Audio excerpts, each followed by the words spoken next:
Hello friends, welcome to स्टडीकर। मैं हूं आपका दोस्त प्रभाकर। आज के इस महत्वपूर्ण लेक्चर में हम आपके साथ डिस्कस करने वाले हैं 25 दिसंबर 2023 के मोस्ट इंपॉर्टेंट करेंट अफेयर्स के क्वेश्चन। तो आप इस पूरे लेक्चर को बहुत ही ध्यान से लास्ट तक जरूर देखिएगा। आज का पहला और इम्पोर्टेंट क्वेश्चन है, राष्ट्रीय उपभोक्ता अधिकार दिवस कब मनाया जाता है? तो हर साल राष्ट्रीय उपभोक्ता अधिकार दिवस मनाया जाता है 24 दिसंबर को। दोस्तों, अब सवाल आता है कि यह दिवस 24 दिसंबर को ही क्यों मनाया जाता है? क्योंकि 24 दिसंबर 1986 को उपभोक्ता संरक्षण अधिनियम को राष्ट्रपति जी के द्वारा मंजूरी दी गई थी। तो इस डेट को याद करने के लिए राष्ट्रीय उपभोक्ता अधिकार दिवस हर साल 24 दिसंबर को मनाया जाता है। इस दिवस को मनाने का उद्देश्य क्या है? तो इस दिवस को मनाने का उद्देश्य है ग्राहकों यानी कंज्यूमर्स को उनके अधिकारों के बारे में जागरूक किया जाए। देखिए दोस्तों, यहाँ पर हमने बात की है राष्ट्रीय उपभोक्ता अधिकार दिवस की, लेकिन इसी प्रकार का एक और दिवस सेलिब्रेट किया जाता है, वो है विश्व उपभोक्ता अधिकार दिवस। तो यह दिवस मनाया जाता है 15 मार्च को। तो इन दोनों में आपको कंफ्यूज नहीं होना है। विश्व उपभोक्ता अधिकार दिवस 15 मार्च को और राष्ट्रीय उपभोक्ता अधिकार दिवस 24 दिसंबर को मनाया जाता है। 2023 की थीम क्या है राष्ट्रीय उपभोक्ता अधिकार दिवस की? तो वो है स्वच्छ ऊर्जा संक्रमण के माध्यम से उपभोक्ताओं को सशक्त बनाना, यानी empowering consumers through clean energy transition. तो ये थीम भी आप नोट कर लीजिएगा, एग्जाम की दृष्टि से बहुत ही इंपॉर्टेंट है। दिसंबर माह में मनाए गए कुछ प्रमुख दिवस भी डिस्कस कर लेते हैं। तो 1 दिसंबर को विश्व एड्स दिवस मनाया गया है। 1 दिसंबर को बीएसएफ का स्थापना दिवस भी मनाया जाता है और इसके अलावा नागालैंड राज्य का स्थापना दिवस भी मनाया जाता है। 2 दिसंबर को राष्ट्रीय प्रदूषण नियंत्रण दिवस मनाया गया है। 3 दिसंबर को विश्व विकलांग दिवस। 4 दिसंबर को भारतीय नौसेना दिवस मनाया जाता है। इसी प्रकार से 5 दिसंबर को विश्व मृदा दिवस और 5 दिसंबर को ही अंतर्राष्ट्रीय स्वयंसेवक दिवस मनाया गया है। 7 दिसंबर को अंतर्राष्ट्रीय नागरिक उड्डयन दिवस मनाया गया है। दोस्तों, 7 दिसंबर को सशस्त्र सेना झंडा दिवस भी मनाया जाता है। 9 दिसंबर को याद रखिएगा अंतर्राष्ट्रीय भ्रष्टाचार विरोधी दिवस मनाया गया है। 14 दिसंबर को राष्ट्रीय ऊर्जा संरक्षण दिवस, ये कई बार एग्जाम में भी पूछा गया दिवस है। और 16 दिसंबर को विजय दिवस मनाया जाता है। 18 दिसंबर को अंतर्राष्ट्रीय प्रवासी दिवस। 19 दिसंबर को गोवा का मुक्ति दिवस। 22 दिसंबर को राष्ट्रीय गणित दिवस यानी नेशनल मैथमेटिक्स डे सेलिब्रेट किया जाता है। और इसके अलावा 23 दिसंबर को राष्ट्रीय किसान दिवस भी मनाया जाता है। आप इस पूरे लेक्चर को बहुत ही ध्यान से लास्ट तक देखिएगा। लास्ट में आपसे क्वेश्चन पूछा जाएगा जिसका आंसर कमेंट बॉक्स में देना है। अगर आप चैनल पर पहली बार आए हैं तो सब्सक्राइब कर लें, बेल आइकन भी दबा लें, जिससे आपको समय पर सबसे पहले नोटिफिकेशन मिल सकेगा। पीडीएफ के लिए आप हमारे टेलीग्राम चैनल को ज्वाइन कर लीजिएगा। आपको टेलीग्राम पर जाना है, स्टडीकर ऑफिशियल सर्च करना है तो हमारा चैनल मिल जाएगा। इस चैनल को ज्वाइन करना है तो आपको पीडीएफ भी मिल जाएगा। इसके अलावा आप हमारे ऐप को भी डाउनलोड कर सकते हैं, लिंक इसका डिस्क्रिप्शन बॉक्स में दिया गया है। तो ऐप पर आपको E book, test series, PDF और डेली क्विज मिल जाएगा। इसके अलावा पीडीएफ की बात करें तो यहाँ पर मंथली करंट अफेयर्स का पीडीएफ दोनों माध्यम में मिल जाएगा, यानी हिंदी और इंग्लिश में। लूसेंट जीके किंग सीरीज का PDF, topic wise current affairs का पीडीएफ और मैराथन क्लास का पीडीएफ, ये सभी पीडीएफ यहाँ पर उपलब्ध हैं। तो आप इनको ऐप से प्राप्त कर सकते हैं। ई बुक की बात करें तो मंथली करंट अफेयर्स की ई बुक आपको दोनों माध्यम में मिल जाएगी, हिंदी और इंग्लिश दोनों में। तो आप इसको ऐप से प्राप्त कर सकते हैं। नेक्स्ट क्वेश्चन है, भारत में कोयला आधारित बिजली के उत्पादन में कितनी वृद्धि हुई है? आंसर हो जाएगा 8.38% की, यानी पिछले साल की तुलना में इस साल कोयला से बनने वाली बिजली के उत्पादन में 8.38% की वृद्धि हुई है, यानी 779.1 बिलियन यूनिट का उत्पादन हुआ है। अगर हम पिछले वर्ष की बात करें अप्रैल से नवंबर की, और इस वर्ष अप्रैल से नवंबर की बात करें तो दोस्तों इस अवधि के दौरान भारत में बिजली का उत्पादन 7.71% बढ़ा है, यानी कि 7.71% की वृद्धि हुई है बिजली के उत्पादन में। यहाँ पर बात आई थी कोयला की, तो कोयला से रिलेटेड कुछ इंपॉर्टेंट पॉइंट डिस्कस कर लेते हैं। तो कोयला एक जीवाश्म ईंधन है और इसे काला सोना यानी ब्लैक गोल्ड के नाम से भी जाना जाता है। दोस्तों, कोयला के उत्पादन में चाइना का पहला स्थान, दूसरा भारत का, तीसरा इंडोनेशिया का, चौथा अमेरिका का और 5वां स्थान ऑस्ट्रेलिया का है। याद रखिएगा कि यह जो आंकड़े हैं ये 2021 के अनुसार है। कोयला के कितने प्रकार होते हैं? तो कोयला के 4 प्रकार होते हैं। तो सबसे अच्छी किस्म का कोयला कहलाता है एंथ्रेसाइट। इसमें 80 से 95% तक कार्बन होता है। फिर दूसरा होता है बिटुमिनस, तो बिटुमिनस में 60 से 80% तक कार्बन होता है। तीसरा होता है लिग्नाइट, दोस्तों लिग्नाइट में 40 से 55% तक कार्बन होता है। और सबसे घटिया प्रकार का कोयला होता है पीट, जिसमें 40% से कम कार्बन होता है। भारत में जो गोंडमाना कोयला क्षेत्र है उसमें भारत के कुल कोयला भंडार का 98% है और कोयला उत्पादन का 99% है। यहाँ पर आप इंडिया का मैप देख पा रहे हैं, ये जो क्षेत्र है दोस्तों ये कहलाता है गोंडमाना कोयला क्षेत्र। तो यहाँ पर बहुत अधिक मात्रा में कोयला का भंडार है और बहुत अधिक मात्रा में कोयला का उत्पादन भी होता है। ये दोस्तों जो आप क्षेत्र देख पा रहे हैं ये भारत में कोयला उत्पादक क्षेत्र है। उत्पादन मध्य प्रदेश, छत्तीसगढ़, झारखंड, ओडिशा, पश्चिम बंगाल इन राज्यों में होता है। और फिर इसके अलावा दोस्तों असम और मेघालय वाले क्षेत्रों में, कुछ उत्पादन जम्मू कश्मीर में भी होता है, कुछ उत्पादन राजस्थान में, गुजरात में और यहाँ पर तमिलनाडु में भी होता है। नेक्स्ट क्वेश्चन है आदि व्याख्यान का आयोजन कहाँ किया गया है? तो अभी हाल ही में आदि व्याख्यान का आयोजन नई दिल्ली में किया गया है। दोस्तों आदिवासियों के महत्व और योगदान को रेखांकित करने के लिए आदि व्याख्यान का आयोजन नई दिल्ली में किया गया है। उद्घाटन किसने किया था? तो अर्जुन मुंडा जी ने किया था। दोस्तों आपसे क्वेश्चन पूछा जा सकता है कि अर्जुन मुंडा जी के पास कौन सा मंत्रालय है? तो अभी ये 2 मंत्रालय संभाल रहे हैं। पहला है केंद्रीय जनजातीय कार्य मंत्रालय और इसके अलावा कृषि एवं किसान कल्याण मंत्रालय। अभी तक कौन थे कृषि मंत्री? नरेंद्र सिंह तोमर। तो नरेंद्र सिंह तोमर जो है मध्य प्रदेश की विधानसभा के अध्यक्ष बन गए हैं, तो ये पद खाली हो गया था, तो इसका अतिरिक्त प्रभार अर्जुन मुंडा जी को दिया गया है। दोस्तों आदि व्याख्यान जो है राष्ट्रीय जनजातीय अनुसंधान संस्थान के द्वारा आयोजित किया गया है। कुछ इंपॉर्टेंट फैक्ट डिस्कस कर लेते हैं। तो अगर आपसे पूछा जाए कि प्रधानमंत्री जनजाति आदिवासी न्याय महाअभियान की शुरुआत कब हुई है? तो नवंबर 2023 में। 2011 की जनगणना के अनुसार भारत में सबसे बड़ा आदिवासी समूह कौन है? तो भील है। राष्ट्रीय अनुसूचित जनजाति आयोग की स्थापना कब हुई थी? साल 2004 में। दोस्तों एक महत्वपूर्ण दिवस मनाया जाता है आदिवासियों से रिलेटेड, वो है जनजातीय गौरव दिवस। तो ये कब मनाया जाता है? 15 नवंबर को मनाया जाता है। अगर आपसे क्वेश्चन पूछा जाए कि भारत की पहली आदिवासी राष्ट्रपति कौन है? तो वो है महामहिम द्रौपदी मुर्मू जी। दोस्तों द्रौपदी मुर्मू जी किस आदिवासी समूह से संबंध रखती हैं?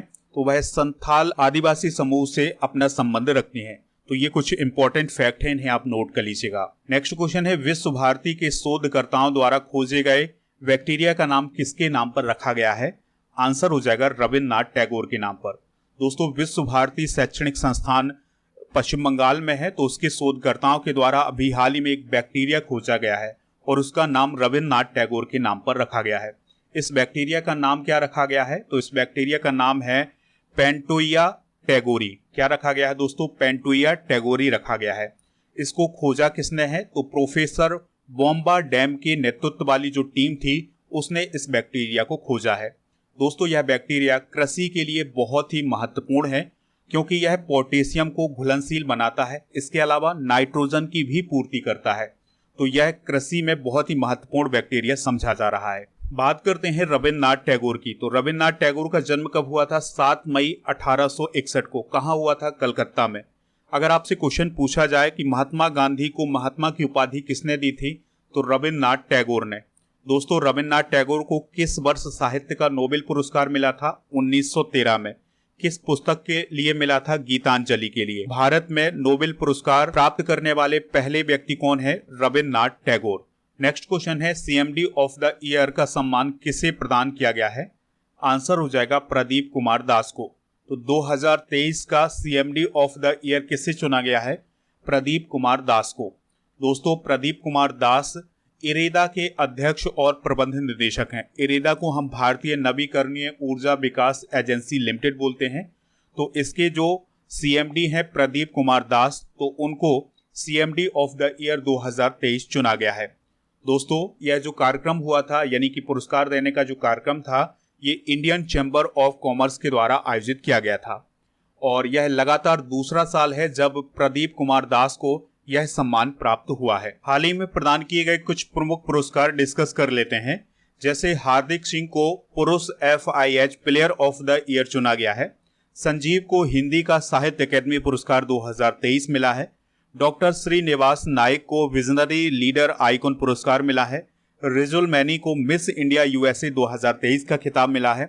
डेनियल बरेन बोइम और अली अबू अब्बाद को इंदिरा गांधी शांति पुरस्कार 2023 मिला है।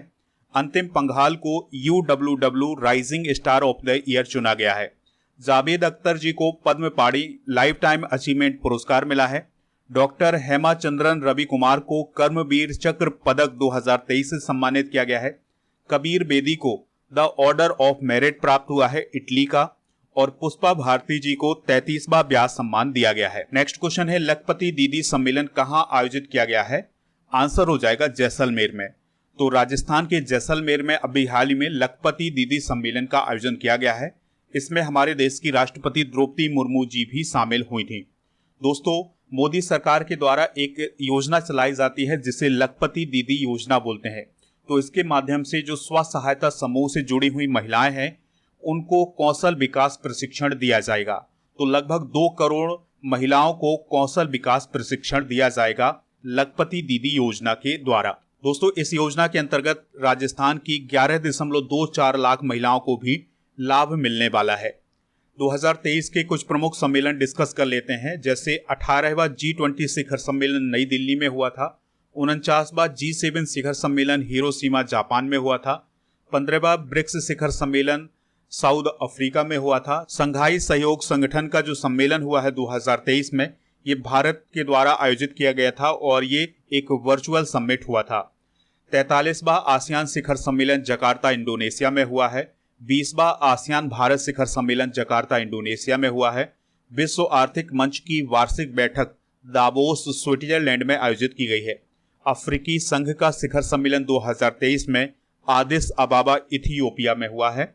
और सेमिकॉन इंडिया 2023 का आयोजन गांधीनगर गुजरात में किया गया है। तो ये है 2023 के कुछ प्रमुख सम्मेलन।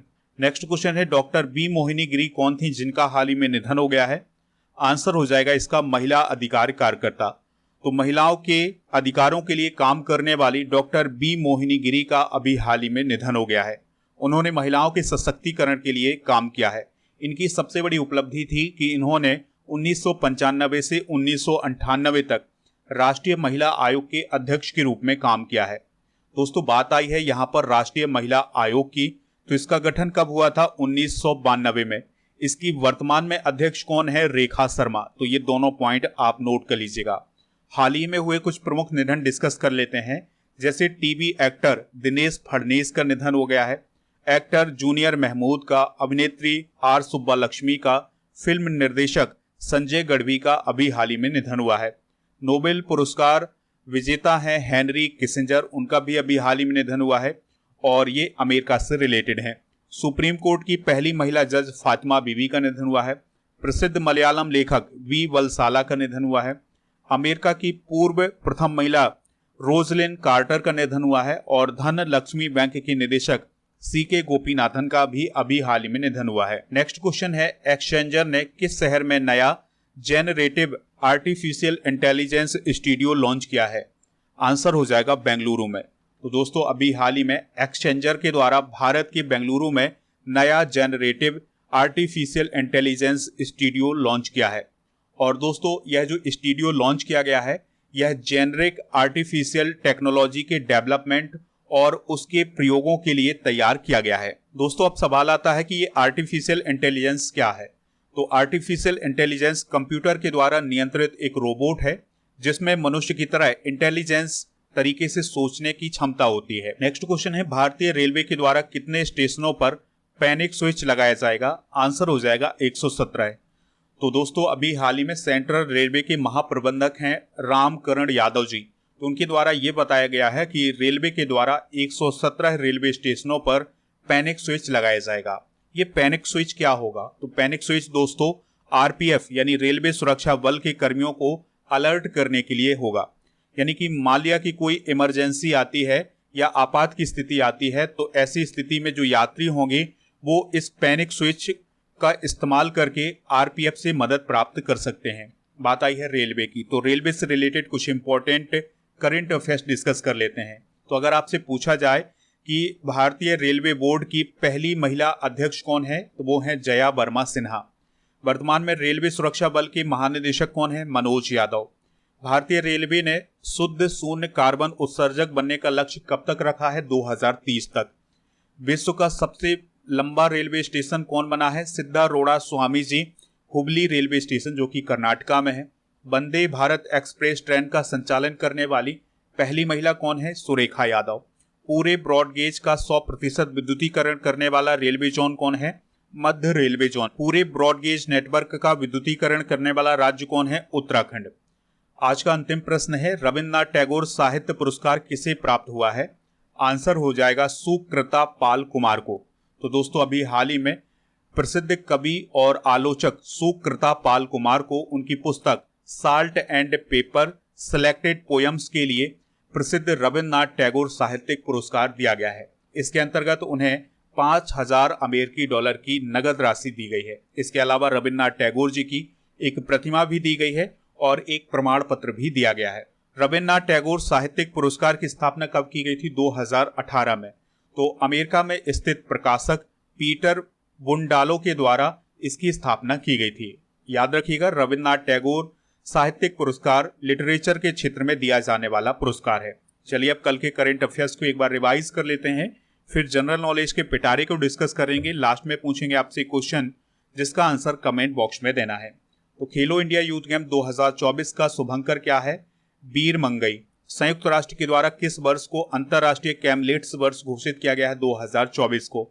किस राज्य में लड़कियों के लिए केजी से पीजी तक निःशुल्क शिक्षा योजना शुरू की गई है, राजस्थान। हिंद महासागर नौसेना संगोष्ठी का 8वां संस्करण कहाँ आयोजित किया गया है, थाईलैंड की कैपिटल बैंकॉक में। राष्ट्रीय किसान दिवस कब मनाया गया है, 23 दिसंबर को। बिहार डेयरी एवं पशु एक्सपो 2023 का आयोजन कहाँ किया जा रहा है, पटना में। चेन्नई ग्रैंड मास्टर्स 2023 टूर्नामेंट किसने जीता है, डी गुकेश ने। पाट मित्रो एप्लीकेशन किस मंत्रालय ने लॉन्च किया है, तो याद रखिएगा कपड़ा मंत्रालय ने पाट मित्रो एप्लीकेशन लॉन्च किया है। गृह मंत्रालय ने संसद भवन परिसर की सुरक्षा का जिम्मा किस फोर्स को सौंपा है, CISF को। भारत सरकार ने किस राज्य में सुविधाओं को बेहतर बनाने के लिए ADB के साथ 100 मिलियन अमेरिकी डॉलर ऋण के लिए समझौता किया है, त्रिपुरा के लिए। दोस्तों आज के जनरल नॉलेज के पिटारे में हम भारतीय संविधान के भाग डिस्कस करेंगे। जैसे भाग ए में संघ और उसके क्षेत्र का वर्णन किया गया है और इसमें अनुच्छेद 1 से 4 तक का वर्णन किया गया है। भाग 2 में नागरिकता का उल्लेख किया गया है और इसमें अनुच्छेद 5 से 11 तक का वर्णन किया गया है। भाग 3 में मौलिक अधिकारों का प्रावधान किया गया है और इसमें अनुच्छेद 12 से 35 तक वर्णन किया गया है। भाग 4 में नीति निर्देशक तथ्यों का वर्णन किया गया है और इसमें अनुच्छेद 36 से 51 तक का वर्णन किया गया है। भाग 4A में मौलिक कर्तव्यों का वर्णन किया गया है और इसमें अनुच्छेद 51A का वर्णन किया गया है। भाग 5 की बात करें तो इसमें संघ संबंधित प्रावधान किए गए हैं और इसमें अनुच्छेद 52 से 151 तक का वर्णन किया गया है। भाग 6 में राज्य सरकार से संबंधित प्रावधान किए गए हैं और इसमें अनुच्छेद 152 से 237 तक का वर्णन किया गया है। भाग 7 में पहली अनुसूची के भाग खा के राज्यों का वर्णन किया गया है और इसमें अनुच्छेद 238 का वर्णन किया गया है। तो दोस्तों ये है भारतीय संविधान के प्रमुख भाग। तो इसका अगला पार्ट कल डिस्कस करेंगे। दोस्तों कल के करंट अफेयर्स में आपसे पूछा गया था कि मिशन दक्ष किस राज्य से संबंधित है, आंसर हो जाएगा बिहार। तो लगभग सभी लोगों ने इसका आंसर बिहार बताया हुआ है।